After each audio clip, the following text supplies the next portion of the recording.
I never imagined a day would come when the sound of my own daughter's footsteps would feel like a warning. Yet somehow, as I stood by the window that cold November morning, watching Ariana rush toward my house with her usual impatience, a strange heaviness settled deep inside my chest. I should explain something before I continue. My name is Evelyn Ward, and if you had met me a few years ago, you would have called me a quiet woman. A seamstress who spent her days hemming wedding gowns and stitching memories into fabric. A wife who loved deeply. A mother who tried her best. Nothing more. Nothing less. But life has a way of showing you that even the quietest people carry storms inside them. When Ariana pushed open my door without knocking, she never knocked, the first thing I noticed wasn't her expression. It was her perfume. Sharp, expensive, and far too grown up for a girl who still didn't know how to separate pride from cruelty.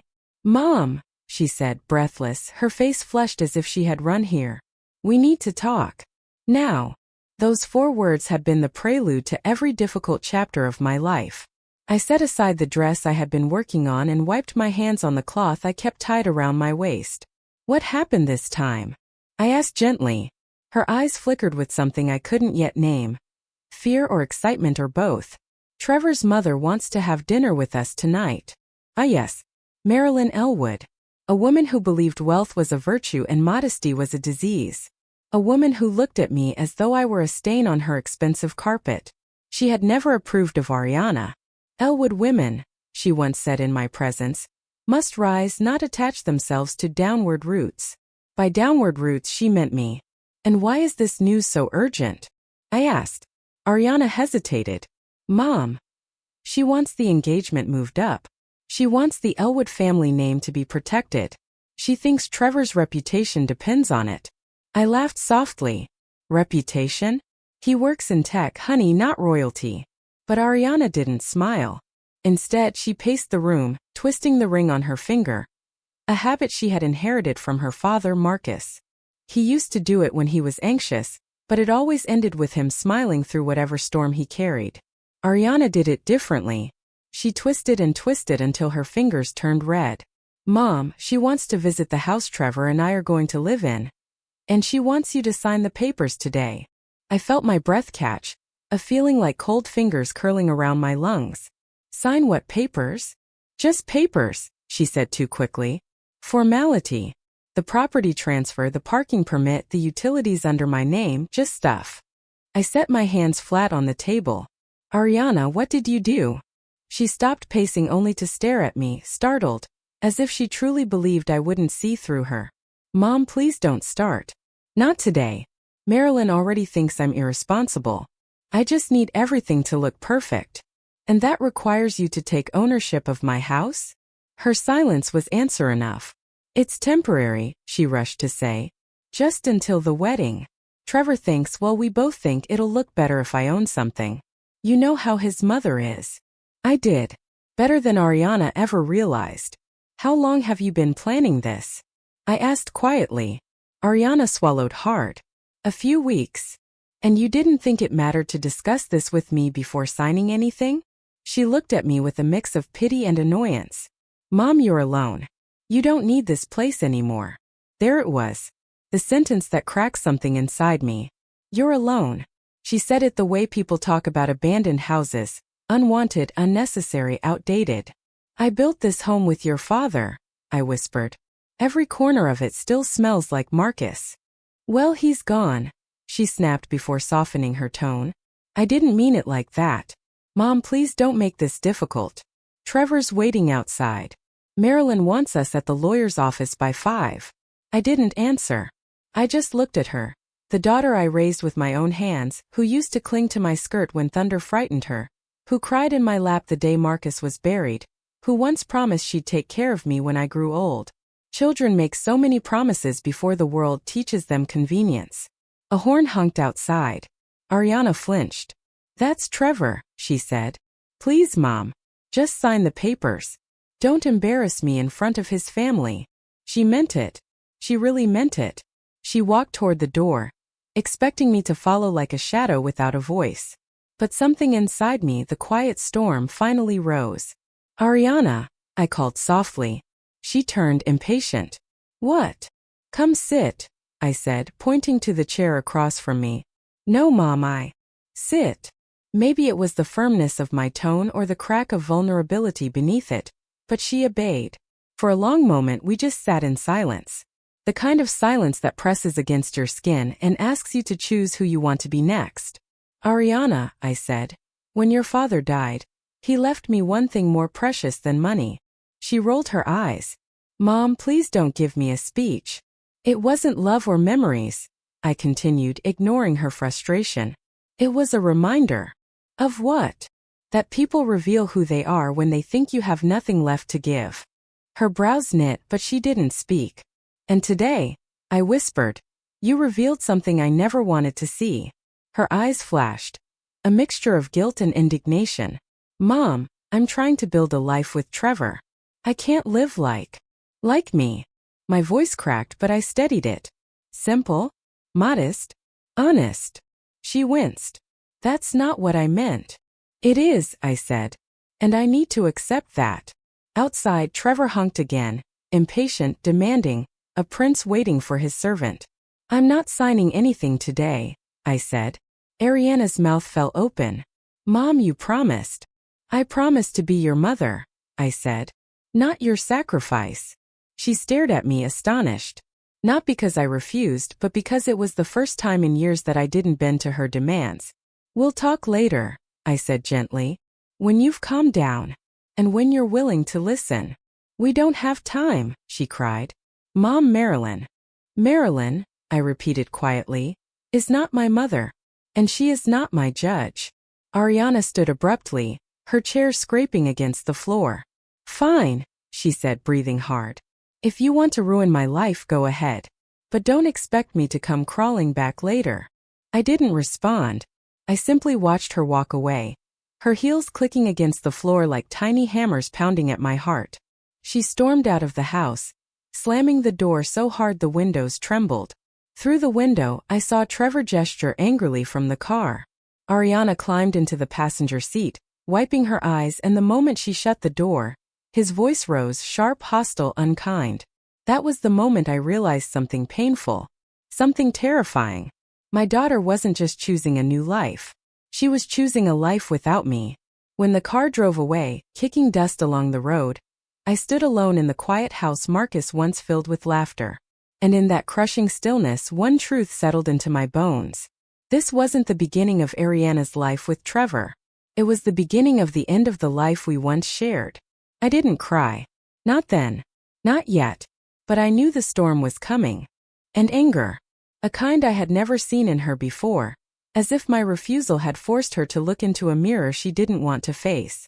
She pushed her chair back suddenly and stormed out, leaving the door trembling on its hinges. For a long time after she left, I didn't move.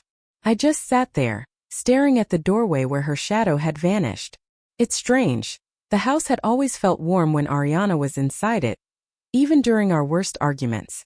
But now, in the silence she left behind, the air felt colder than ever. I thought about Marcus, about how he used to say that parenting was like holding water in your hands. No matter how tightly you try to hold on to it, a little will always slip away. But he never warned me that sometimes, your own child might look at you as if you're the reason they're drowning. The rest of the day passed in slow motion. I tried to work, but my fingers wouldn't obey me.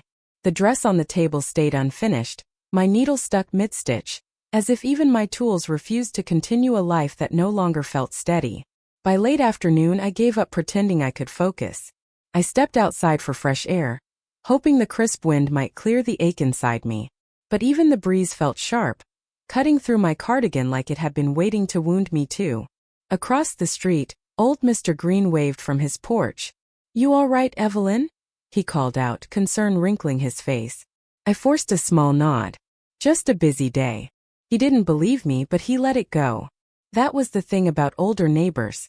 They knew pain without needing an explanation. When I returned inside, the house felt impossibly quiet. I turned on the lamp near the couch, and the soft glow landed on a picture frame of Marcus and me, our last anniversary together. His smile was gentle, warm, hopeful. The kind of smile that always made Ariana giggle when she was small. I touched the glass lightly. "I'm trying, Marcus. I really am." Evening came, and with it, the faint sound of a car pulling up outside. I didn't move at first, but when I recognized the sharper, colder engine hum of Marilyn's sleek black sedan, I felt something twist in my stomach. Not Ariana. Not Trevor. Her. A soft knock came at the door, not the kind of knock a guest makes, but the kind a judge gives before entering a courtroom.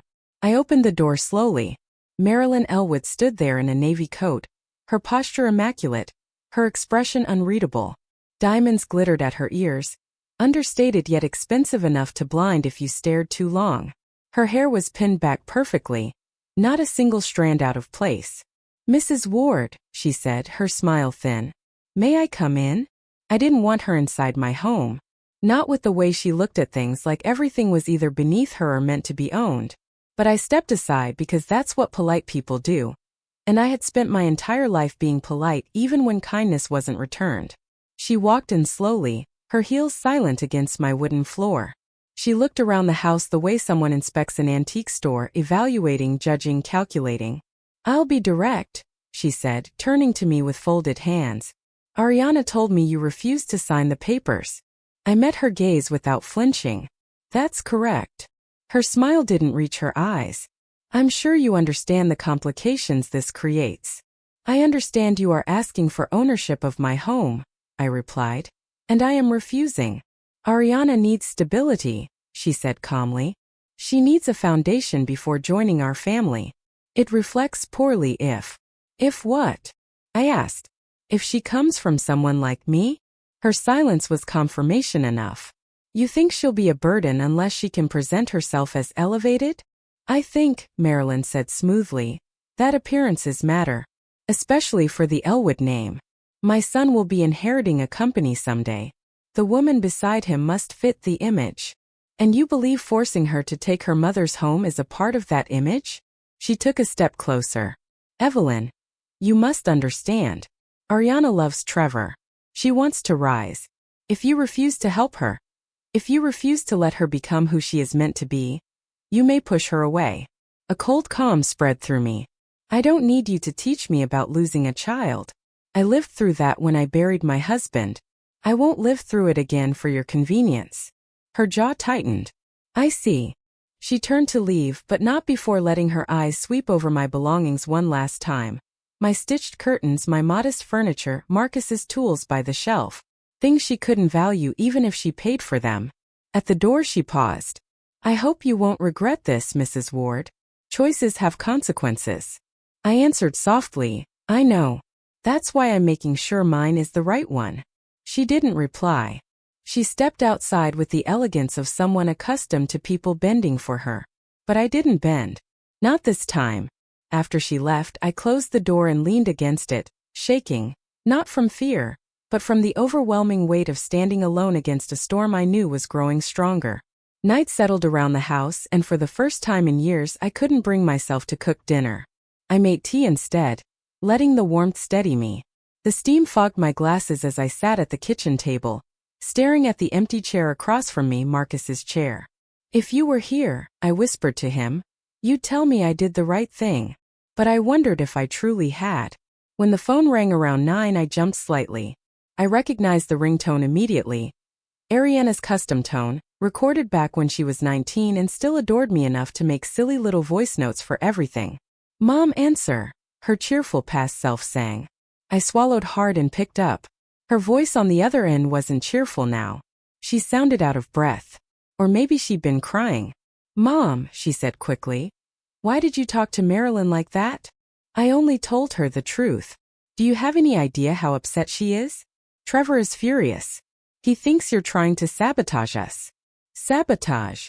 I repeated. "Ariana, this is my house." "Oh my God, Mom," she groaned. "You're being dramatic. It's just a formality. A formality that would leave me homeless. You can stay with me and Trevor. We talked about this. You won't be alone." I felt my heart squeeze painfully. "Ariana, living with newlyweds isn't a solution." "Then what is, Mom? What do you want?" "I want my daughter to talk to me with respect," I answered softly. "I want her to listen. I want her to remember who is standing beside her, not who is controlling her." There was silence. A long, heavy silence. "Mom," she said finally, her voice tight. "Stop blaming Marilyn. This isn't about her. It's about me wanting a future. A better one. And you think I'm in the way of that?" I asked, knowing the answer before she spoke it. She hesitated only a second. "Yes." The word sliced deeper than any wound I'd ever known. "I see," I whispered. "Mom, don't make this ugly. Just come tomorrow. Sign the papers. Let's move forward." My eyes filled, but my voice stayed calm. "Good night, Ariana." "Mom." I hung up gently, setting the phone down with trembling fingers. For the first time since Marcus's funeral, I cried. Not loudly, not dramatically, just tears slipping quietly into my palms, my shoulders shaking while the world outside went on unaware. I went to bed early, hoping sleep might numb the heaviness, but instead I lay awake, replaying every moment from the last 24 hours, every word, every sigh, every plea. And somewhere between midnight and dawn, a strange clarity settled over me. Ariana wasn't the only one whose life was changing. Mine was too. Because losing someone doesn't always happen when they walk away. Sometimes it happens when you finally see that they already have. I didn't know then how far this rift would stretch. How deep it would cut. How many truths would unravel in the weeks to come.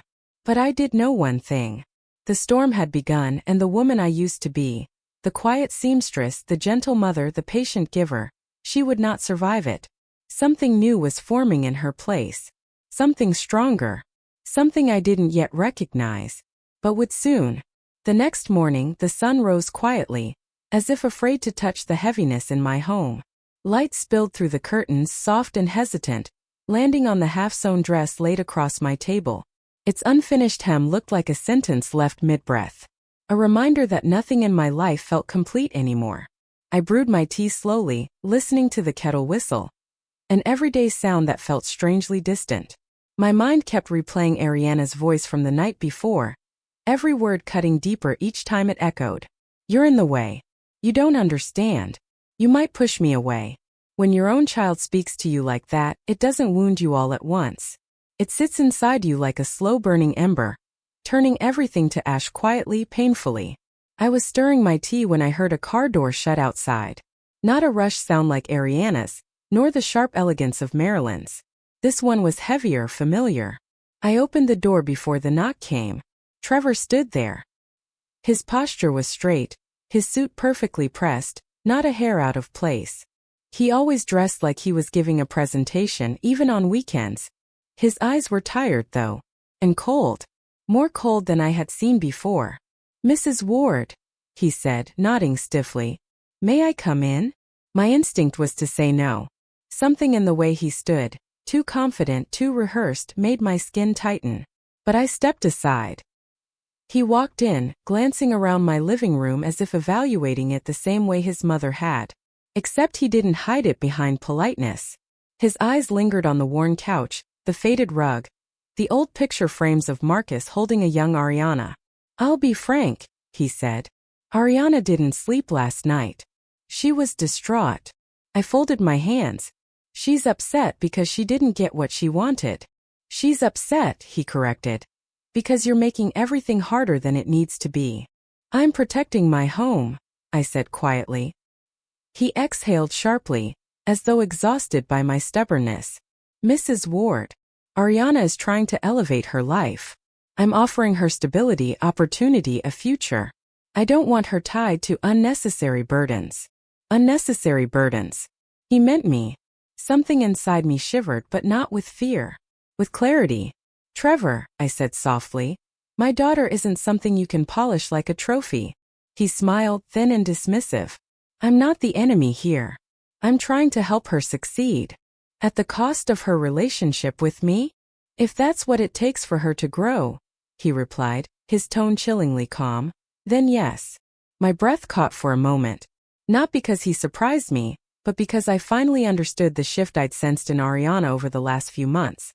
This man. This influence. This subtle control disguised as love. I realized then that Ariana wasn't drifting away from me. She was being pulled. Trevor leaned against the table, picking up the unfinished dress I had been sewing. He studied it for a moment before letting it fall back onto the surface. "Look," he said, softening his tone as if speaking to a stubborn child. Ariana cares about you. But she can't build her future around your limitations. My limitations? I asked, my voice barely above a whisper. You live small, he said simply. She wants something bigger. Something better. I felt the words like a slap. Before I could respond, he straightened his suit jacket. We have an appointment today. You signing those papers fixes everything. And if I don't? I asked. He smiled again. This time a cruel one. Then Ariana will move forward without your involvement. I felt the room tilt slightly, not from fear, but from anger I had spent years swallowing. The storm inside me rose steady and fierce. I won't sign, I said firmly. His jaw tensed. Mrs. Ward. No, I repeated. You don't get to threaten me with my own daughter. He held my gaze for a long tense moment. Then with a controlled exhale he stepped back. Very well, he said quietly. But remember this, you're choosing the end of your relationship with Ariana. Not me. He walked to the door, pausing only once. For her sake, I hope you reconsider. Then he left. The moment the door closed, I felt my legs weaken. I pressed my palm against the wall, steadying myself as my heart pounded too hard. Unnecessary burden. Limitations. In her way. Those words ran through my mind like poison. I didn't know how long I stood there, trembling quietly, but eventually I forced myself to move. To breathe. To gather the pieces of myself before they shattered completely. I needed air. I stepped onto the porch, letting the cold wind brush my face. Across the street, Mr. Green watered his plants. He glanced up immediately, his expression shifting to worry. You all right there, Evelyn? I nodded weakly. Just a long morning. You need anything? He asked gently. A ride somewhere? Someone to talk to? I shook my head. Thank you. Truly. He gave me a reassuring nod and returned to his garden, but I saw him glance back at me every few seconds, just to make sure I hadn't fallen apart. I appreciated that more than he would ever know. When I finally went back inside, the phone buzzed on the table. A message. From Ariana. Mom, Trevor told me you still refused. Why are you doing this? Why are you making me choose? Asterisk asterisk. My throat tightened. I typed slowly. I'm not making you choose. I'm protecting what your father and I built. Asterisk asterisk. A pause. Then her reply came fast, sharp. If you don't sign today, I'm moving out of your life. For good. Asterisk asterisk. The words blurred for a moment as tears filled my eyes. Not because she threatened to leave, painful as that was, but because I realized how firmly Trevor and Marilyn had woven their influence around her. My daughter wasn't speaking from her heart. She was speaking from theirs. I put the phone down carefully, almost tenderly, like it was something fragile that might break with one wrong touch. Hours passed. I couldn't eat, couldn't sew, couldn't think clearly enough to distract myself. At some point, I found myself standing in my bedroom, staring at Marcus's old wooden chest at the foot of the bed. I knelt beside it. My hands shook as I lifted the lid, releasing a faint scent of cedar and old paper. Inside were the memories I had tucked away like fragile pieces of my heart. Photographs of our early years, handwritten letters, Marcus's watch, the tiny dress Ariana wore on her first birthday. And then, a sealed envelope. Marcus's handwriting on the front. My name. I hadn't seen it in years. I didn't even remember placing it inside the chest. I opened it with trembling fingers. The letter was short. Evelyn. Asterisk, if life ever makes you doubt yourself, remember this, you built our world. You held us together. You are stronger than you think and gentler than you admit. Asterisk. Asterisk, if Ariana ever forgets who you are, be patient. Love has a way of returning to its source even after it gets lost. Asterisk. And if the world tries to take something from you, fight. You have every right to keep what's yours. Always with you. Marcus. By the time I finished reading, tears were streaming down my face. But for the first time in days, they weren't tears of helplessness. They were tears of clarity, strength, resolve. I folded the letter carefully, placing it back in the chest, my heartbeat calmer now, steadier, anchored by Marcus's words. I stood, wiped my cheeks, and looked at myself in the mirror. For the first time in a long while, I recognized the woman staring back. Not the quiet seamstress. Not the lonely widow. Not the burden Trevor wanted me to believe I was. I saw a woman with a spine of steel beneath her soft edges. A woman ready to stand her ground. A woman who had lost enough and would lose no more. Whatever storm Ariana, Trevor, and Marilyn were preparing, I was not walking into it weak. I was walking into it awake. And I knew everything was about to change. The morning after I found Marcus's letter felt strangely different, as if the air inside my home had shifted. I woke up early, earlier than I had in months, and for the first time in a long while, the weight sitting on my chest didn't feel like defeat. It felt like a reminder that I still had something worth fighting for. I made tea the same way Marcus used to like it and took it to the porch. The street was quiet, the world still wiping sleep from its eyes. I closed mine for a moment, letting the warmth of the cup settle into my palms. But peace never lasts long when your life is caught in the middle of a storm. My phone buzzed. A message from Ariana. Mom, we're coming over.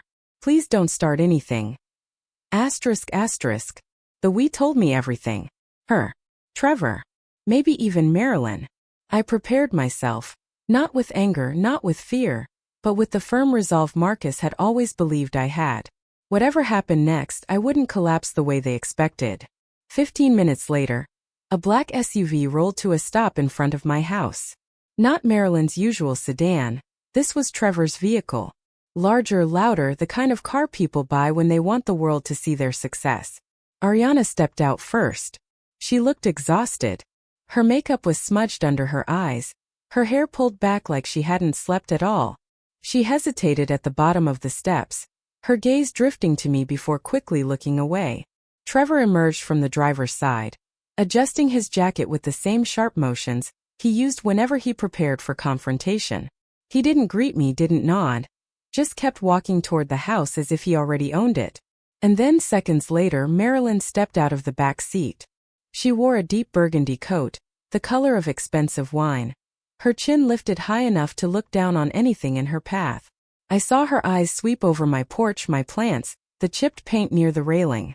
Judgment flickered across her face like a shadow. Ariana lingered behind them, small and silent, caught between the world she wanted and the mother she came from. I held the door open, not out of courtesy, but because I wanted them to see exactly who I was. A woman who would not hide. Inside, they arranged themselves the way royalty does when entering a commoner's home. Trevor took the chair nearest the window. Marilyn sat beside him, crossing her legs delicately. Ariana stood between us, as if unsure where she belonged. I remained standing. We'll get to the point, Trevor said. Ariana needs stability before the wedding. Marilyn added. And stability comes from presenting a strong, respectable foundation. Something she cannot do while tied to this. She gestured vaguely at my home. My heart tightened, but I didn't react. Ariana stepped forward. Mom, please. Just listen. I have been listening, I said softly. To all of you. To everything except Ariana's true voice. She winced, her eyes glazing with tears she tried to hide. Trevor leaned forward. Mrs. Ward, there's a good offer on the table. Ariana can own this house. You can move into a small apartment we found for you. Comfortable, reasonably priced. Reasonably priced for who? I asked. For you. He blinked, caught off guard. Marilyn spoke smoothly. It's a generous arrangement. One that gives you a place to live while freeing Ariana from the burden of your outdated assets. Burden. Again that word. Always that word. I inhaled slowly. I am not handing over my home. Ariana's voice cracked. Mom, why are you being like this? Why are you making everything difficult? I'm protecting what your father and I built, I said. That is not difficult. That is necessary. What we are trying to offer, Trevor said, his voice tightening, is a future where Ariana fits into the Elwood lifestyle. I met his gaze, unflinching. Tell me, Trevor, does Ariana fit into that life? Or are you forcing her to? His jaw clenched. For the first time, Marilyn's perfect composure cracked. Mrs. Ward, we understand you're sentimental, but sentimentality will not help Ariana climb. She needs refinement, guidance, access, a proper environment. You mean your environment, I replied. Ariana stepped between us, tears streaming freely now. Can everyone just stop? Please. Mom. I love Trevor. I want a life with him. I want to rise. But I can't do that while you hold me down. Her words sliced deeper than any wound before. Hold her down. I had been her anchor for 20-something years. The hands that held her. The voice that comforted her. The heart that broke so she could dream. I'm not holding you down, I whispered. I'm holding on to what is mine. You don't need this house. Ariana cried. You don't need any of this. Then why, I asked gently, do you want it so badly? A silence fell over the room like a dropped curtain. Trevor answered for her. Because owning property matters. It's about status, presentation, her future. There are other ways to build a future, I said. Not ways that fit mine, he replied sharply. Ah, there it was. The truth beneath the truth. Ariana wasn't chasing her own dream. She was chasing his. I stepped closer to her. Ariana, when did you stop believing your life had value without someone else validating it? She trembled. I don't know what you're talking about. Yes, you do, I whispered. You know it. I see it in your eyes. Trevor stood abruptly, his chair scraping. This conversation is pointless. If Evelyn won't cooperate willingly, there are legal avenues. That won't work, I said. He froze. What? The paperwork Ariana signed. It has no authority without my consent. You cannot remove me from a home that is fully in my name. And you cannot force a transfer. Marilyn's face twisted for a split second. Anger, irritation, frustration, before being masked again. Trevor inhaled sharply. You're making a mistake. No, I said. I'm correcting one. We came here to solve this peacefully, he said, voice low. But if you insist on being difficult. Marilyn touched his arm lightly. Trevor. Enough. He stepped back, glaring. Ariana looked like she was breaking apart inside.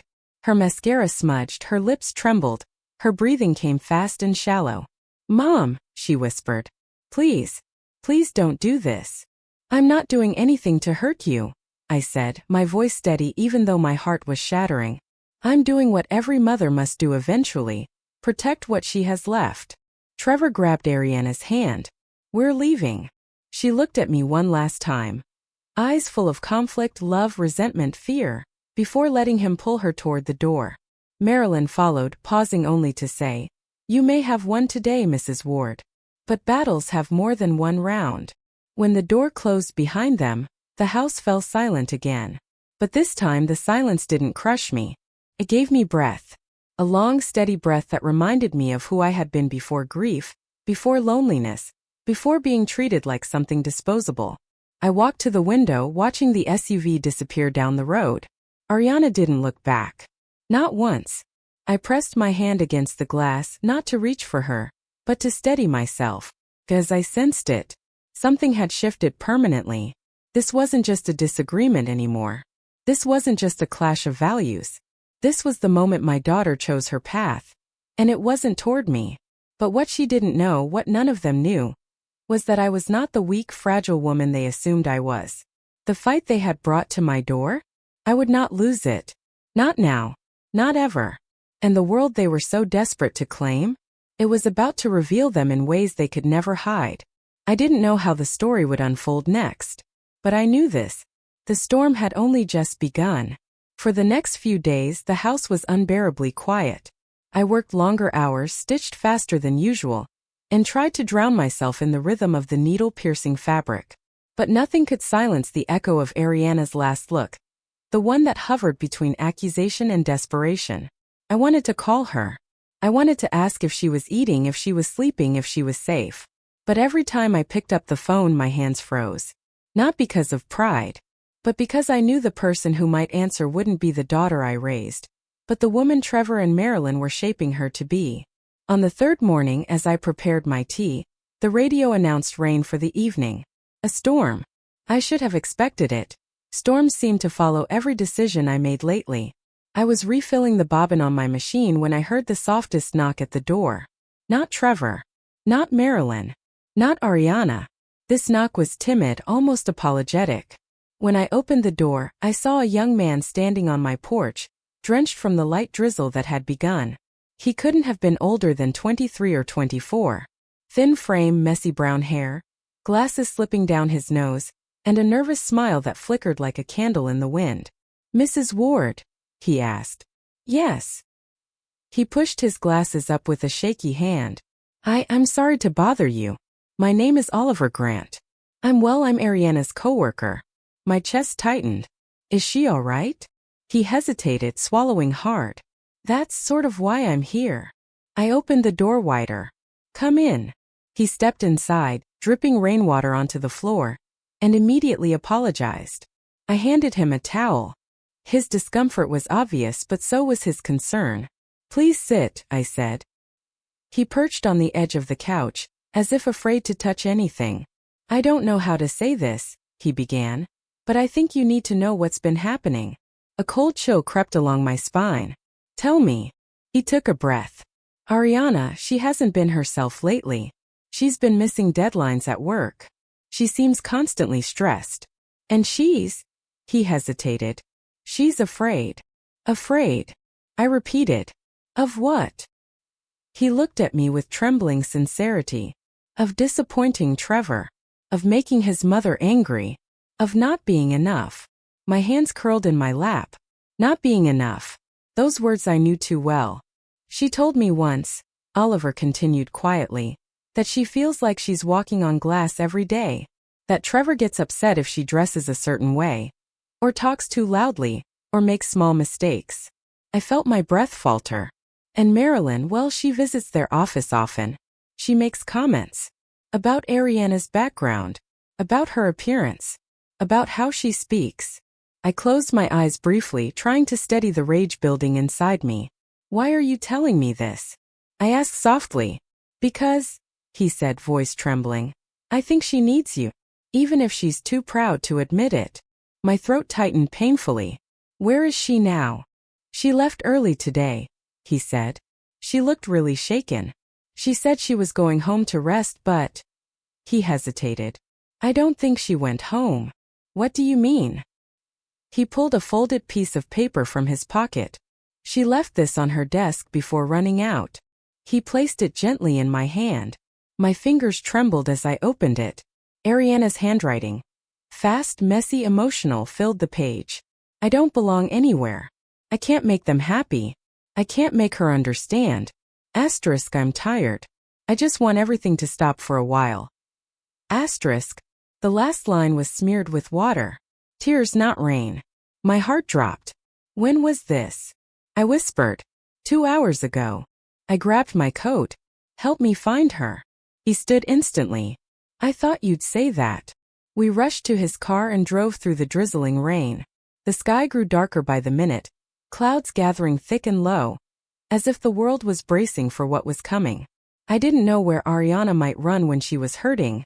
She hadn't confided in me in so long. But mothers know their children in ways no one else does. "She won't go home," I said. "Not to Trevor. Not to them." Oliver glanced at me nervously. "Then where?" I stared out at the gathering storm. Somewhere she once felt safe. We drove to the park near her childhood school. The coffee shop she used to visit with Marcus on weekends. The hill she climbed to watch fireworks every summer. No sign of her. Each empty place made my panic grow. Then I remembered something small, something she once said when she was 13, sitting beside Marcus on our porch swing. Asterisk, "When I'm scared, I just want to see water, Mom. Water makes me feel calm." Asterisk. "The pier." "Drive to the harbor," I said urgently. Oliver nodded and sped through the rain, windshield wipers working furiously. By the time we reached the harbor, the storm had grown violent. Waves crashed against the wooden posts, and the wind whipped harshly through the air. I jumped out of the car before it even fully stopped. "Ariana!" I shouted, my voice struggling against the howling wind. Near the far end of the pier, through the sheets of rain, I saw a figure curled on the bench, knees drawn to her chest, arms wrapped tightly around herself. "Ariana!" I ran. She looked up when she heard my footsteps, her eyes red and swollen, mascara washed away by the rain. "Mom!" she whispered, stunned. "What are you doing here?" I knelt in front of her, not caring that we were both drenched. "I'm here," I said, cupping her cheeks gently. I'm here, baby. And then she broke, sobbed in a way I hadn't seen since she was a child afraid of thunderstorms. She clung to me, her fingers gripping my coat desperately, like letting go would drown her. I can't do it, she cried. I can't be who they want me to be. I keep messing up. I keep disappointing them. Trevor says I embarrass him. Marilyn says I'm not refined enough. I don't know who I'm supposed to be anymore. My heart shattered. Oh, sweetheart, I whispered, holding her tighter. You don't have to be anything for them. You don't have to prove your worth to people who don't see it. She shook her head violently. They'll hate me if I walk away. And you'll lose yourself if you stay, I said softly. Rain pelted us, soaking through our clothes, but neither of us moved. Mom, she cried into my shoulder. I'm so sorry. I shouldn't have treated you the way I did. I shouldn't have said those things. I was scared. I thought if I didn't do everything they wanted, Trevor wouldn't love me. I closed my eyes. And do you believe love should feel like fear? She didn't answer. She didn't need to, because in that moment she knew. I don't want that life, she whispered. I don't want that family. I just want to come home. I held her face gently. Then come home. And for the first time in months, she nodded without hesitation. The storm around us raged on, but somehow, standing there at the edge of the pier with my daughter trembling in my arms, I felt something shift. This wasn't just reconciliation. This wasn't just relief. This was the beginning of Ariana finding herself again. But storms don't disappear instantly. And neither do people who refuse to lose their power. When I helped Ariana back to the car, soaked and shaking, Oliver ran to open the door for her. We need to get you both warm, he said frantically. She's freezing. Thank you, I told him, and I meant it in a way words could barely express. We drove home in silence, Ariana leaning against me, Oliver focused on the road, but as the storm clouds shifted above us, a quiet certainty settled inside me. This wasn't the end of the fight with Trevor and Marilyn. It was only the calm before the next storm. But this time, Ariana stood on my side. The storm had calmed by the time we reached home, but the world still felt wet and trembling, as if it was trying to recover from what it had witnessed. I helped Ariana inside, guiding her gently toward the couch. Her clothes were soaked, her lips pale, her hands shaking uncontrollably. I'll get a blanket, I said softly. Oliver hovered by the doorway, unsure whether to step in or disappear. His eyes were wide with worry, his breath still uneven from the chaos of the pier. Is she okay? He whispered. She will be, I replied, though a part of me wasn't sure. Thank you for bringing her to me. He nodded quickly. I didn't know who else to go to. You came to the right person. When I returned with the blanket, Ariana curled into it like a child trying to hide from the world. She didn't speak, didn't lift her head. Just breathed in small uneven gasps, trying to control the storm inside her. Oliver stepped closer. Ariana, he said carefully, if you need anything, if you ever want to come by the office or talk. She didn't look at him, but she whispered, thank you. It was enough. I touched his arm gently. Go home, dear. Get dry. Rest. I'll take care of her. He nodded, unsure but trusting, and left quietly. The moment the door clicked shut, Ariana whispered, Mom, please don't be angry. I could never be angry at you, I said, kneeling beside her. She wiped her face, but the tears returned faster. I didn't know who I was becoming. I didn't know how to make it stop. I thought if I pretended long enough, eventually I would fit into their world. And did you? I asked softly. She shook her head. No. The more I tried, the smaller I felt. The more I shrunk, the more they wanted me to disappear. My heart ached for her, for the pieces of herself she had chipped away just to satisfy other people's standards. What did Trevor say? I asked gently. The last time you spoke to him? She hesitated, shame flickering across her face.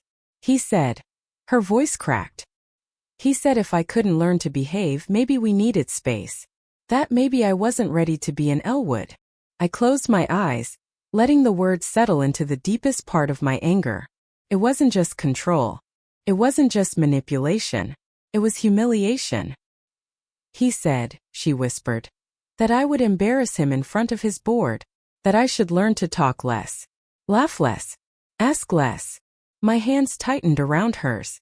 Ariana, sweetheart. No love should ever make you feel small.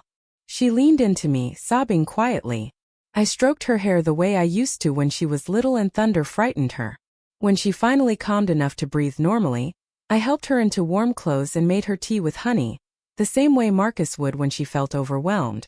She cupped the mug in her hands, letting the warmth seep into her fingers, grounding her. Mom, she whispered. What if he's right? What if I'm not enough? I sat beside her, lifting her chin gently.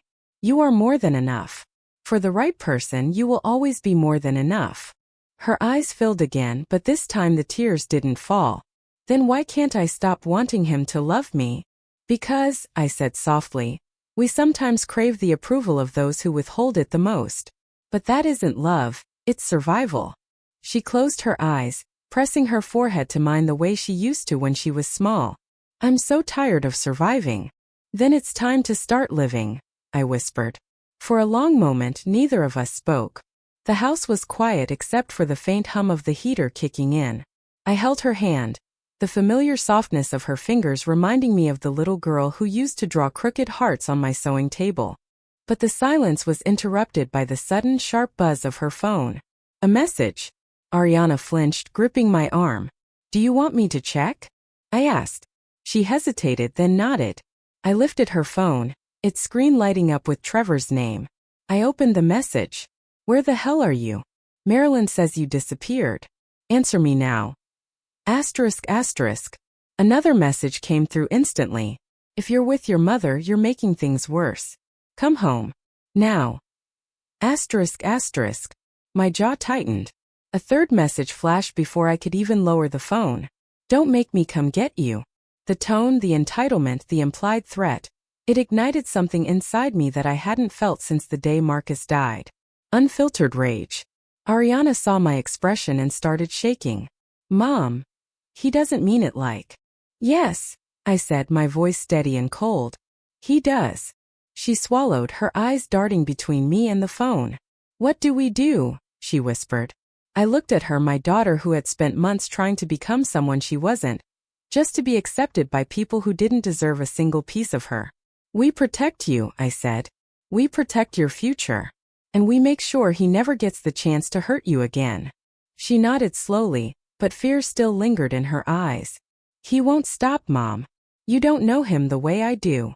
Maybe not, I said. But I know myself.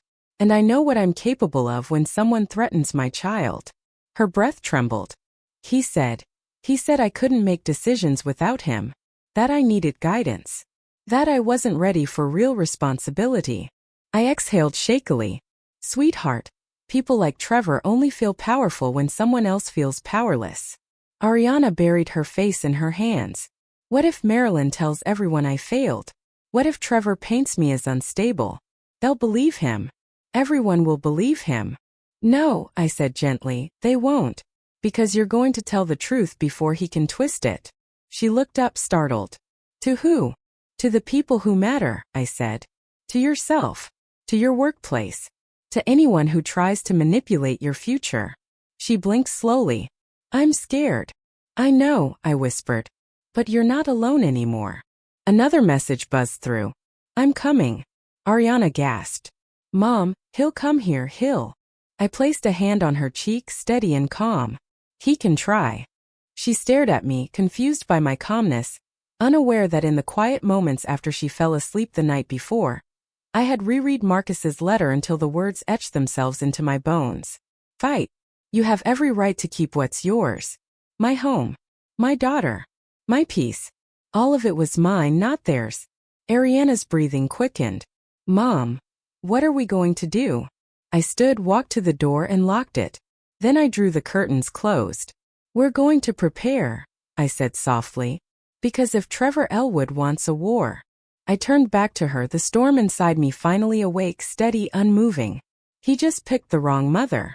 I didn't sleep that night. Neither did Ariana. She lay curled on the living room couch, wrapped in one of Marcus's old quilts, her eyes open but unfocused, drifting somewhere between exhaustion and fear. I sat in the armchair across from her, watching the slow rise and fall of her breath, listening for any tremor that meant she needed me. Every now and then she would look at me, just a faint glance checking if I was still there. I always was. Motherhood never ends. Not at 18. Not at 30. Not even after your child breaks your heart. Especially not then. Around 3 in the morning, the house fell so quiet that even the ticking clock felt loud. The storm outside had passed, leaving only cold air and wet pavement under a pale moon. Ariana shifted slightly, pulling the blanket closer to her chin. "Mom," she whispered. "Yes, sweetheart. Do you think he'll really come?" I didn't lie. "Yes, he will." Her eyes closed tight. "I don't want to see him." "You won't," I said. "Not unless you want to." She nodded weakly, though I knew the fear hadn't left her. Fear doesn't walk away simply because the storm does. It clings. It hides in corners. It waits. Just before dawn, her phone buzzed again from where I had placed it on the kitchen counter. I didn't check it. Not until she fell asleep, her breathing finally soft and steady. When the sun rose, pale and tired, I picked up her phone. 7 missed calls from Trevor. 4 from Marilyn. And 1 voicemail. I didn't play the message. I didn't need his voice echoing in my home. His words were predictable anyway, cold threats dressed as concern. Ariana woke about an hour later, her eyes swollen, her voice faint. "Mom, can we go somewhere today? Anywhere you want." "Not far," she said quickly, as if she feared the world beyond the porch. "Just not here. I feel like he's watching." I touched her cheek gently. "You're safe. But we can step out for a while." Before we left, she paused near the hallway mirror. Her reflection startled her, her face puffy, her hair tangled, her spirit visible in the slump of her shoulders. "I don't look like myself," she whispered. "You don't need to look like anything right now," I replied. "You just need to breathe." We drove to the hill overlooking the harbor, the same place where Marcus used to take us on slow Sunday evenings. Ariana climbed out of the car and wrapped her arms around herself, staring at the water. The world felt quiet there. Heavy but gentle. "Mom," she said after a while, "how did you know Dad loved you? Really loved you?" I smiled faintly. "Because he never asked me to shrink for him." She swallowed hard. I didn't even notice how small I was becoming. That's what happens when someone takes your voice piece by piece. You don't realize you're whispering until you try to speak. She stared at the waves, jaw trembling. "Do you think he'll let me go?" she asked softly. "No." I didn't sugarcoat it. "But he doesn't have to let you go for you to walk away." A faint breeze lifted her hair. She closed her eyes. "I want to learn how to be strong again." "You will," I whispered. "Strength is just remembering who you were before someone convinced you otherwise." She reached for my hand, tentative at first, then holding tightly.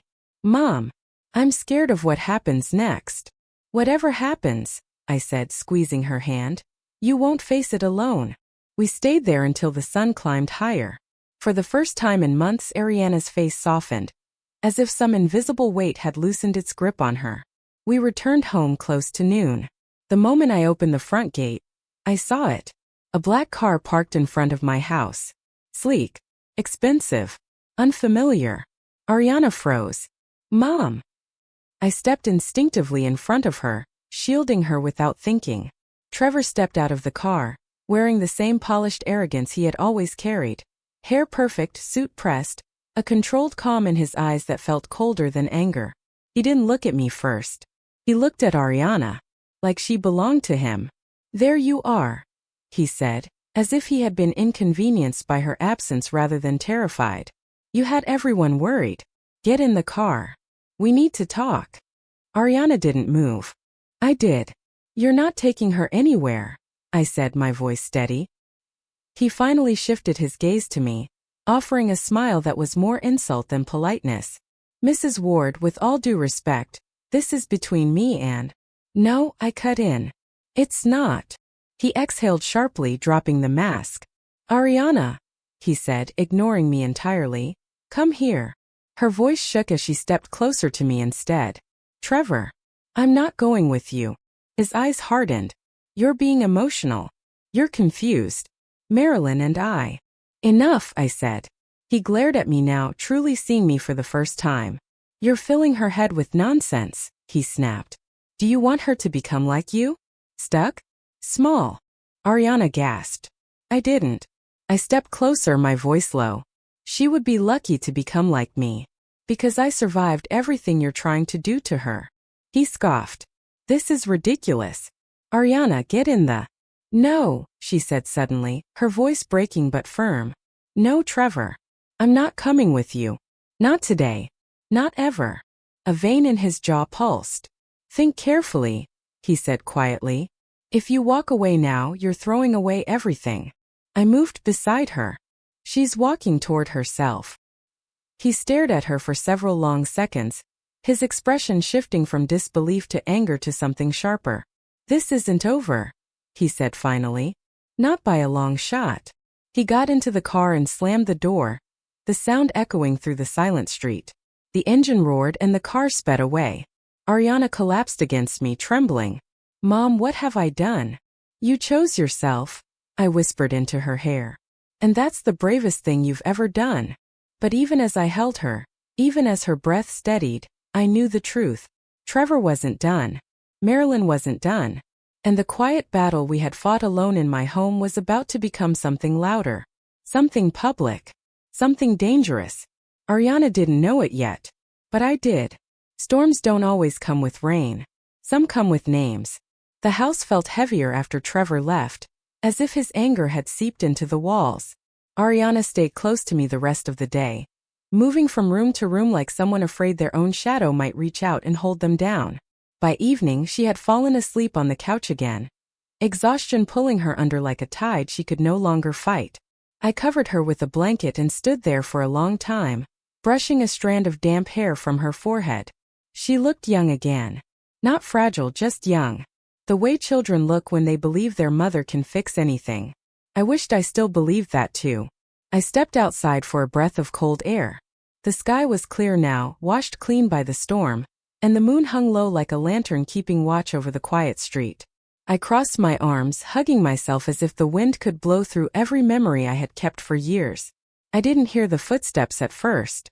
Only the faint rustle of expensive fabric. The click of heels on concrete. When I turned, Marilyn Elwood was standing at the end of my walkway. Cold. Elegant. A figure carved out of ice. Her hair was perfectly pinned, her coat tailored sharply around her frame, not a crease in sight. She looked as if anger had never once touched her, not because she was immune to it, but because she believed she was above it. Mrs. Ward, she said, stepping forward. We need to talk. I didn't answer. I simply watched her approach, the click of her heels growing louder, sharper. When she reached the porch steps, she stopped, eyeing my house like it was something she planned to scrape off the bottom of her shoe. Where is my future daughter-in-law? She asked calmly. She's not your anything, I replied, my voice even. Not anymore. Marilyn gave a soft, pitying laugh. Oh, Evelyn. You poor thing. You really think you can undo what has already been put in motion? I'm not undoing anything, I said. Ariana made her choice. She made a childish mistake, Marilyn corrected, her eyes narrowing. And you are encouraging it. You've always encouraged weakness. I stepped closer, the porch light illuminating the hard lines of her face. Wanting happiness is not weakness. Happiness. Marilyn scoffed. My son offered her a new life. A better life. A life she could never have with your limitations. She lifted her chin. And you convinced her to throw it away. I felt something cold settle in my chest. No. Your son suffocated her. There's a difference. Her controlled smile slipped. You think I don't know what's best for her? I've watched that girl try to climb above her station, desperate to fit into a world she has no place in. And who decides her place? I asked quietly. You. She didn't answer. She didn't need to. Where is she? Marilyn demanded again. Trevor is distraught. I stared at her, seeing through the polished exterior to the truth beneath. Not concern, not care, control.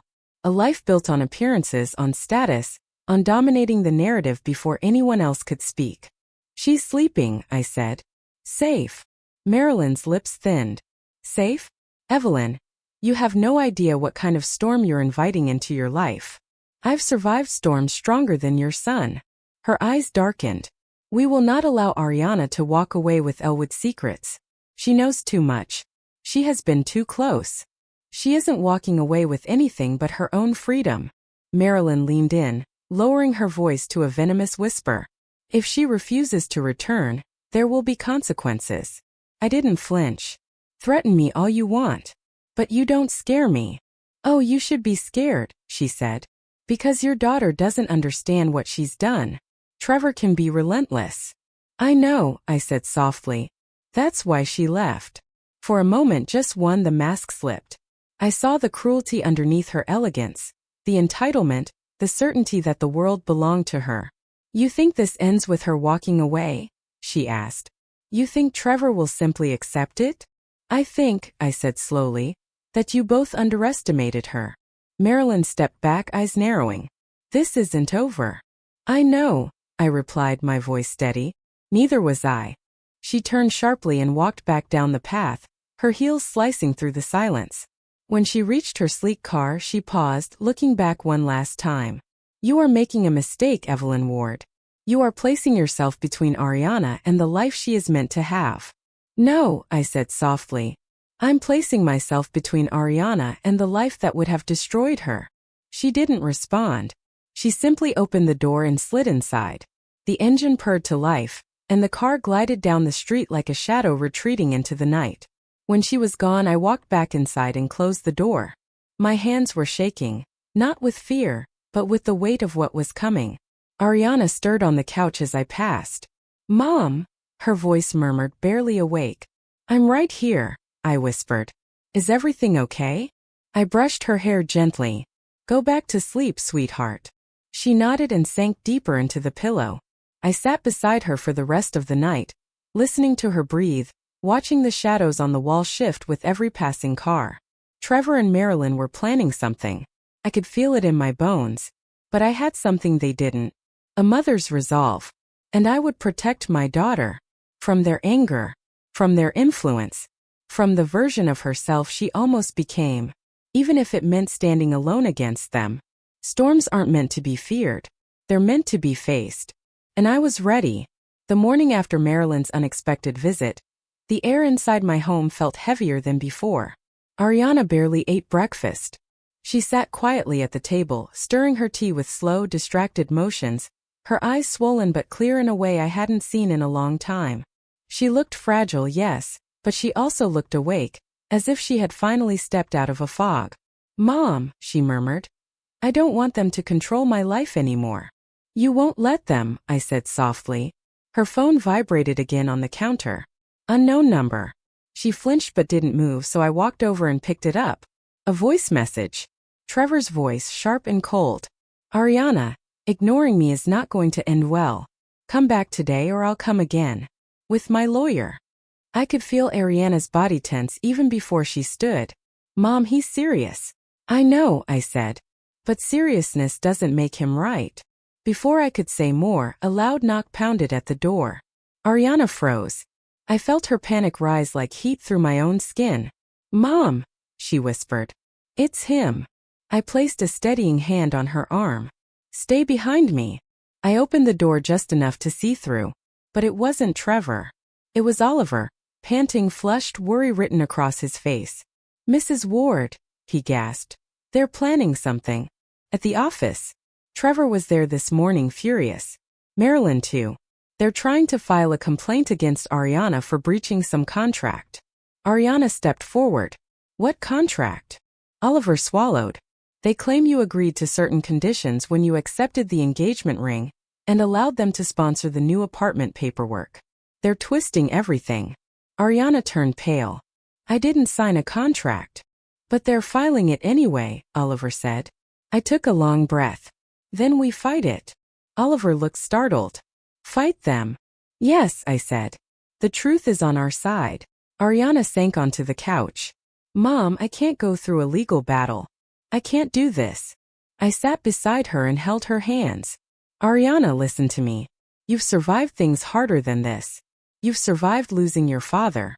You've survived being shaped and reshaped into someone you're not. You can survive two people who only understand power, not love. She rested her head on my shoulder.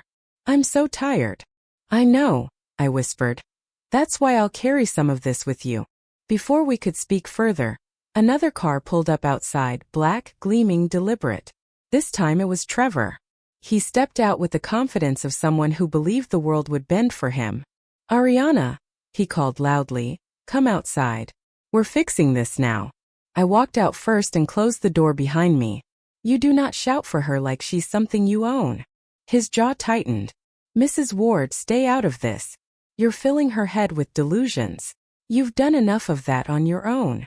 He stepped closer, lowering his voice. If she doesn't come back today, things will get ugly. I'll ruin her. Her job, her reputation. Everything. For the first time since I had met him, I let my anger show. You might intimidate the world, Trevor. But you do not intimidate me. He laughed once, short, sharp, arrogant. You really think you can protect her from me? I know I can. The door opened behind me. Ariana stepped out, shivering but standing straight. Trevor, she said quietly, I don't belong with you. I don't want the life you're offering. His expression cracked. You're making a mistake you can't come back from. I already made a bigger one, she whispered. Choosing you. For a moment silence hung between us. A silence so tense it felt like the world itself was holding its breath. Then Trevor pointed at her with the anger of a man who had lost control. Fine. If you want a war, you'll get one. He turned sharply, got into his car, and sped away so violently the tires screamed. Ariana's knees nearly buckled. I caught her before she fell. Mom, she whispered, trembling. I'm scared. I know, I said, holding her close. But he's losing the last bit of power he ever had. Fear is louder right before it dies. And as I held my daughter in my arms, I realized something. We weren't running anymore. We were standing. And standing changes everything. For 2 days after Trevor's outburst, the house lived in a strange kind of calm. Not peaceful, just waiting. Ariana stayed close, helping me with small chores, sitting beside me while I worked, trying to stitch her own scattered pieces back together. Every now and then she would ask, Mom, do you think they're done? And every time I wanted to say yes. But I couldn't lie to her. People like Marilyn and Trevor don't let go quietly. On the third morning, as sunlight slipped through the curtains, I found Ariana sitting at the kitchen table, her eyes tired but steady. Mom, she said softly, I want to go to the office today. I looked at her carefully. Are you sure? She nodded. I have to face them at some point. I don't want to hide anymore. I felt a small ache in my chest. Fear and pride mixed together. Then I'll come with you. She smiled just faintly. I knew you would. We drove to her workplace in silence. When we arrived, Oliver was waiting outside the building, waving awkwardly. He hurried to us. Mrs. Ward, Ariana, listen, he said breathlessly. They're inside. Both of them. And they're not calm. Ariana's hand tightened around mine. I'm ready, she whispered. Not because she felt brave, but because she refused to let fear be the last voice she listened to. We took the elevator up. The moment the doors opened, I could hear Marilyn's cold voice echoing from down the hall. We'll handle her termination today. If she wants to disrespect our family, she won't have a place here. Ariana flinched. Oliver gave her a soft, encouraging nod. Trevor noticed us first. He turned sharply, jaw tight. You finally showed up. Marilyn followed his gaze, her lips curving into a thin, cruel smile. Ariana, you look unwell. This is what happens when impressionable girls fall under the wrong influence. I stepped forward before Ariana could speak. Mrs. Elwood, we're here to resolve this, not endure insults. Trevor rolled his eyes. You can't resolve this, Mrs. Ward. You've ruined everything. Ariana, you signed responsibilities when you accepted the ring. When you accepted our family's support. If you walk away now, you break your obligations. Ariana's voice trembled, but she lifted her chin. I never signed anything. You know that. We don't need a signature, Marilyn said smoothly. Witnesses saw you accept the ring. That's enough to establish engagement-based obligations, public expectations, financial commitments. I stepped closer, cutting her off with a calm I didn't recognize in myself. Engagement obligations aren't legal contracts, Marilyn. They're hopes, expectations, dreams. They're not ownership. She blinked, startled by my tone. I continued, and even if they were, your son broke every unspoken promise long before Ariana walked away. Trevor scoffed. What promises? The promise to support her, to respect her, to treat her as an equal, not as a decoration for your family. A few employees had gathered nearby, listening. The hallway felt charged, alive. Ariana took a slow breath. Trevor, you changed me. You made me feel small every day. I twisted myself into someone I didn't even recognize. I thought that was love, but it was just fear. Trevor's face reddened. You're being dramatic. And you're being exposed, she replied, voice steadier now. I'm done being afraid of you. Marilyn stepped forward angrily. Ariana, think carefully before you embarrass yourself. No, Ariana said, turning to her. You taught me to feel ashamed of where I came from. You made me believe my mother wasn't good enough. But she's the strongest person I know. And she raised me better than to stand here and pretend I owe your family anything. Marilyn's expression cracked, just slightly, but it was enough. Trevor's voice dropped to a dangerous whisper. If you walk away, Ariana, I'll make sure you don't get another job in this field. Ariana swallowed, but she didn't look away. Then I'll start over. Somewhere else. With my own name, not yours. I have seen bravery before. I saw it in Marcus when he fought through his last illness. But seeing it in my daughter, seeing her rise again from the pieces she had once given away, made my heart ache in a way I can't describe. Marilyn exhaled sharply. Fine. Go. Both of you. But don't come crying back when the world shows you how harsh it can be. Ariana smiled sadly. The world has been harsh already. But I'm learning to face it. We turned to leave. Oliver hurried beside us, whispering, I'm proud of you, before disappearing back into the office. As we reached the elevator, Trevor shouted after us, You'll regret this. Ariana didn't turn around. I already regret the time I lost thinking you loved me, she said softly. The elevator doors closed. When we stepped out into the sunlight, Ariana finally let out a long breath, one she must have been holding for months. She looked at me, eyes glistening. Mom, it's over. I pulled her into my arms. It's over because you ended it, not because he allowed it. She nodded against my shoulder, her body shaking from relief, not fear. On the way home, she rested her head against the window, watching the world blur by. Mom, do you think I'll be okay? You already are, I said quietly. And you're going to get stronger. That evening, she stood in our small kitchen chopping vegetables with me like she used to when she was little. There was no tension, no trembling, no shadows clinging to her. Just my daughter finally breathing. As we sat down for dinner, she looked at me with a soft smile. Mom, thank you for not giving up on me. I reached across the table and held her hand. Mothers don't give up, sweetheart. We wait. We fight. And when our children find their way back, we hold them like we never let go. Later that night, after she went to bed, I stepped out onto the porch. The sky was clear, stars scattered like tiny lanterns. I closed my eyes and whispered into the quiet. Marcus, she's back. She's really back. A warm breeze brushed my cheek, gentle as a hand I once knew. And for the first time in a long, long while, I felt whole again.